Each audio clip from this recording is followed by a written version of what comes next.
ఆంధ్రప్రదేశ్లో జగనన్న క్రేజ్ పతాకా స్థాయికి చేరింది. వైఎస్ఆర్సీపీ 2024 మేనిఫెస్టో హామీలను రాష్ట్రంలోని ప్రతి ఇంటి గడపకు తీసుకెళ్లడానికి జగన్ కోసం సిద్ధం అనే క్యాంపెయిన్ రాష్ట్రమంతటా జరుగుతున్న విషయం తెలిసిందే. ఈ క్యాంపెయిన్ ద్వారా వైఎస్ఆర్సీపీ కార్యకర్తలు, పార్టీ బూత్ కమిటీ సభ్యులు రాష్ట్రంలోని ప్రతి ఇంటిని సందర్శించి మేనిఫెస్టోలోని ప్రధాన అంశాలను ఓటర్లకు వివరిస్తున్నారు. ఈ 5 ఏళ్లలో రాష్ట్ర ప్రజానికానికి జగనన్న అందించిన సంక్షేమం, చేసిన అభివృద్ధి నేరుగా తెలియజేస్తున్నారు. మరోసారి జగనన్నను ఆశీర్వదించాలని కోరుతున్నారు.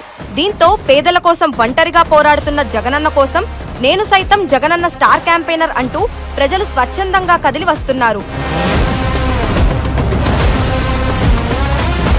జగనన్న కోసం సిద్ధం ఇంటింటి ప్రచారంలో భాగంగా జగనన్నకు మద్దతుగా ఇప్పటి వరకు 41 లక్షల మంది లబ్ధిదారులు తమంతట తాముగా స్టార్ క్యాంపెయినర్లుగా మారారు. ప్రజలు జగనన్నపై చూపిస్తున్న ప్రేమ చూస్తుంటే రాబోయే ఎన్నికల్లో వైఎస్ఆర్సీపీ గెలుపు ఖాయమని తెలుస్తోంది.